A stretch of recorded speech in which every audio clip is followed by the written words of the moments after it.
Hi, I'm Christina Johnson to be specific. Now, before I get started telling you this story, I want you to hear me out. I've been through a lot in my life. My mom died when I was 14, and that was pretty tragic. Having to live with my dad for the rest of my life wasn't exactly a fairy tale come true. I also got a divorce when I was only 23 years old. I thought my high school sweetheart was the love of my life, but he ended up being kind of psycho. And who could forget about the time I watched my dog get run over? But yeah, you get the point. But today, I want to tell you about the weirdest, craziest, and just scariest week of my life. Now, this happened a couple years ago, but there's a reason as to why I want to get my story out there. And it's because, well, we'll get to that point later.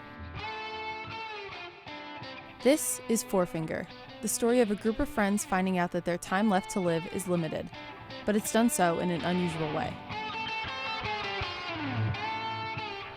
Chapter 1, January 18th, 2003.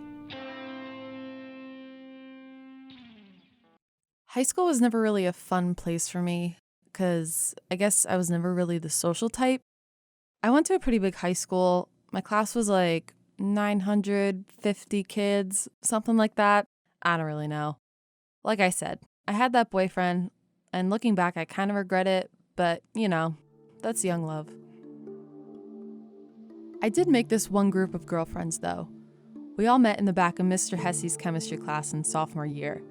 We all hit it off really well, the only reason being because he couldn't hear us making fun of his humongous nose. But yeah, those girls were the only ones who really stuck by me in high school. I made some friends here and there through some classes, maybe a mutual friend or two, but they wouldn't even bother to look at me once those classes were over. Looking back, each girl had a really different personality. And if I were to choose, I don't think I would have necessarily picked one of these girls to be my friends, considering that we had no similar interests. The first girl that I met in the back of that class was Autumn. We were close friends in elementary school, but we ended up drifting apart because we were in different classes. Of all 5 of us girls, she was by far the most popular. She had this really shiny and stunning blonde hair that couldn't help but blind you when you walked by her, let alone catch your eye when it was in the right light. Oh yeah, and it was rare that she didn't have a boyfriend. But it wasn't like she was the type to be chasing after every boy in the school. Oh no, it was vice versa. Every guy was chasing her. Anyways, Autumn was the one who invited me to the back of the class with her. I guess I looked pretty lost when trying to figure out where to sit. The next girl I met in that class was Caroline. I had never seen her before she walked through the door that day. And we hit it off pretty quickly, actually. She seemed really nice. But then it kind of took a turn. Don't get me wrong, she was alright. But she always seemed to kind of pick fights with other people. And this depended on the situation. She was always the type to yell at you in the middle of the cafeteria if you cut in front of her. Plus, she would be very blunt about things. If you looked fat in those jeans, she would let you know, even if you didn't ask. It just seemed like she loved to argue all the time. Oh yeah, and I forgot to mention how she's constantly petty. She never gets over things. There was this one time she told me a story from when she was in elementary school. Apparently, some kid took her juice box from her, and she proceeded to never talk to this kid ever again. Later on, she said she would intentionally aim soccer balls at his face in gym class. Crazy, right? The next person to walk through that door was Logan. Logan was weird. Super sweet girl and all, but I could just never put my finger on what exactly was different about her. Whenever someone would laugh, she would always drop what she was doing and whip her head around to see if that person was laughing at her. I've never seen a case where someone actually was laughing at her, but I've heard things, and I don't think I want to see it. As high school went on, she went more and more crazy to me, and up until now, I had no idea what she was doing with her life after graduation. The last girl to walk through the door was Maya, and Maya was average. She was the typical high school girl in chemistry class. She got good grades, every teacher loved her, and she especially loved to flirt with guys. But at the same time, she was also the type that said she never had time for a relationship, whatever that means. She was probably the one that I was closest with throughout high school.